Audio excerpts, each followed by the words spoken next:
And now here is Paul A. Ibbetson, the czar of radio coolness. All right, radio listeners, today we have a return guest, Earl Glynn from KansasWatchdog.org. And Earl, would like to welcome you back to the Conscience of Kansas radio program. Thank you for having me, Paul.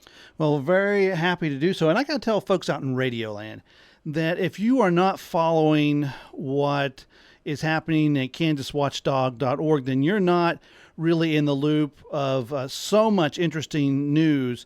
And folks that are available out today is the first day that our Kansas Tea Party documentary film is available on Amazon.com. Very excited about that. You go there, you will see Earl Glynn talking about the Occupy movement in Kansas. And time in and time out, Earl, you deliver needful information, and I think it's a great counterpart to the loose cannon that is me over here in the Conscience of Kansas. There needs to be restrained researchers, and today we're going to talk about another very timely and important piece of information in an article that you wrote talking about the PACs and the big money that is flowing across the state right now in these crucial Senate races. Tell us a little bit about this article you wrote. Well, I have perhaps what might be called an unusual hobby. I kind of read the Political Action Committee reports whenever they come out. And so there was a due date this past Monday that every Political Action Committee in Kansas had to file a report that showed all the money they raised and all the money they spent since January of this year. And Kansas has somewhere around 200 PACs. Many of these PACs don't do a lot or don't raise much money, but they still have to go through the paperwork. But a few of these PACs raise a lot of money. And the thing that caught my eye in reading, so I usually it's just a follow the money exercise. You look at the people that have been known to have money in the past, and you just start there and say, well, what money did they raise? Who did they get it from? Is this an entity that we've heard of before? And then how did they spend it? Did they give it to candidates, which is one thing that PACs do? The other thing that PACs do is do independent expenditures. They can buy ads. They can send mailings. And the third thing that PACs can do is they can send money somewhere else. And it's that sending money somewhere else that kind of caught my eye in the article that I wrote. Well, and there's a lot. We're talking a lot of money is moving around. You have a diagram here that looks like the Obamacare health bill. You know, I mean, it's amazing going to the Senate Republican Leadership Committee and these guys that are running for Senate, coming from all different walks of life. Were there some interesting bits of information you found that you want to cover? Yeah, there's two PACs in particular that, I mean, there's some usual players that, you know, people that might maybe have given money in that direction before. But the ones that caught my eye were the Kansas Contractors Association PAC, and the one that was really recent that just happened this week was the Kansas Star Casino PAC. And I just wonder what their interest was in kind of connecting with Senate leadership, because Senate President Stephen Morris is the one that chairs this PAC. And so I contacted the Kansas. Oh, actually, I said the wrong thing. The Kansas Realtors PAC was the one that caught my eye. The Kansas Contractors PAC kind of made sense in my mind. But the Kansas Realtors, what was their interest in teaming up with the Senate President? And it all goes back to some tax policy issues where there were some disagreements between the Senate and the House and how they treated the realtors, and so the realtors decided to team up with the Senate President on that issue. Well, that's interesting, you know, and you have a spot here where you can see a breakdown, I believe, of the candidates, the contributions, the Senate Republican leadership, people, PACs that contributed to these 17 Republican candidates. I think that's interesting, to me it is, because some of these guys, if not all of these guys, I consider very big-time rhinos and moderates, liberals, whatever you want to call them. Some of the folks I like to see get kicked out. It's interesting to see just what was going from these PACs to these guys. Yeah, and one of the purposes of the article was to show how PACs can kind of team up. So a PAC is limited on the amount of money they can give a candidate.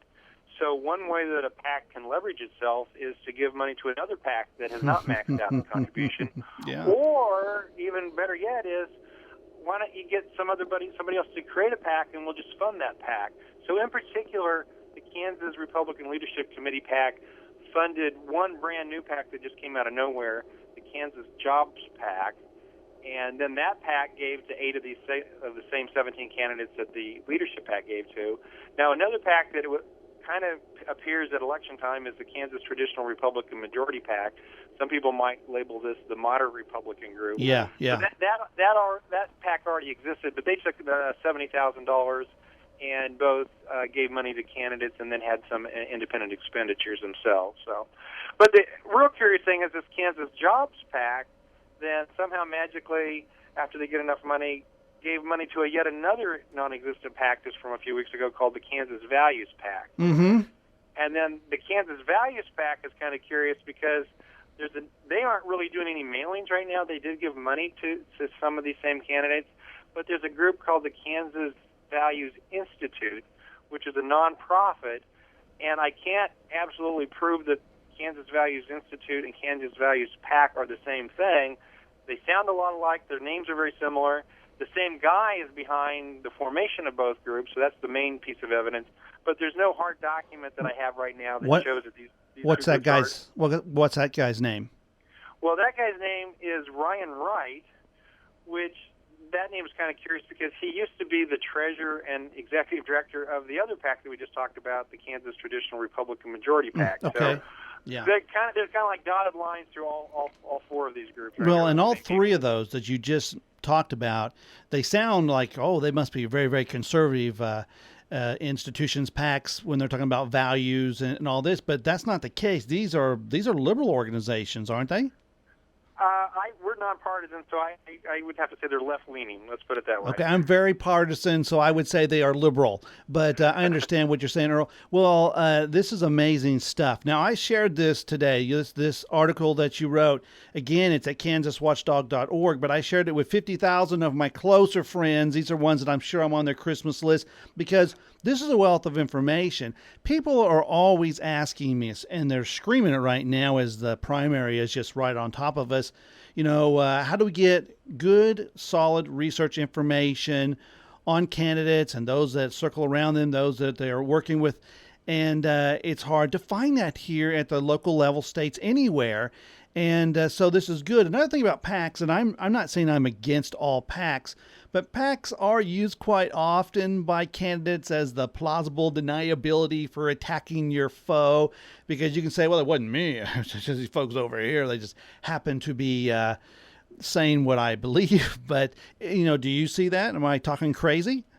Well, in particular, in this issue here, the Senate president, and I did contact him by phone just very briefly on Wednesday, his PAC, the Senate Republican Leadership PAC, their name will never appear on a mailing. They did give money to some candidates, but they gave the money to other groups, and those other groups' names appear on those mailings, at least to the mailings that I'm aware of right now. So Senate President Steve Morris didn't have time to take my call. He just chatted with me very briefly, and he really didn't want to explain anything about his PAC. Well, the Senate Majority PAC, you're saying that their contributions or their interactions are not going to show up on your mailers. Well, the Senate Republican Leadership PAC, the Senate president has this PAC. He is trying to get his friends, the 17 that you talked about earlier, reelected to the Senate to vote him back in as Senate president. So you will never see the name Senate Republican Leadership Committee PAC, this leadership PAC, on any mailings. It's all done through these other parties. Wow, very George Soros-like, kind of James Bond on the evil side there. That's very interesting. Very interesting stuff. This article has a wealth of information we have not even touched on, but time's going to stop us. So, folks, if you want to get in the know, if you want to read it, then you can go to IbbetsonUSA.com, our master website of superior conservative values. Well, we have it linked up there big time, or you can go to KansasWatchdog.org. We've been speaking with Earl Glynn, who just continually gives us good researched information. And Earl, do you have any parting thoughts before we sign off with you today? Well, the final thought would be is we actually try to do both sides. We did the kind of the left side, but we also try to do the right side. Secretary of State Chris Kobach has his own leadership PAC called Prairie Fire, and Secretary Kobach's PAC did give to, I don't remember the exact number, like maybe 10 of the right-leaning Senate candidates. But Senator Kobach, or Secretary of State's Kobach's PAC did not give money to other PACs that didn't exist. They just didn't follow the same method of operation. They just did the normal thing the PACs did. They give money to candidates, and they had independent expenditures. Yeah, well, that's interesting to know as well. And it's good to cover both sides, because if they're doing good or doing bad, we want information out. Honest information is powerful, and it's hard to find here in the state of Kansas. We're happy to be echoing today the fine research you've done here. And folks, again, you need to be following what's happening at kansaswatchdog.org. Been speaking with Earl Glynn. And Earl, we just want to thank you for taking time out today to speak to the folks on the Conscience of Kansas radio program. Thank you very much. All righty, bye-bye now.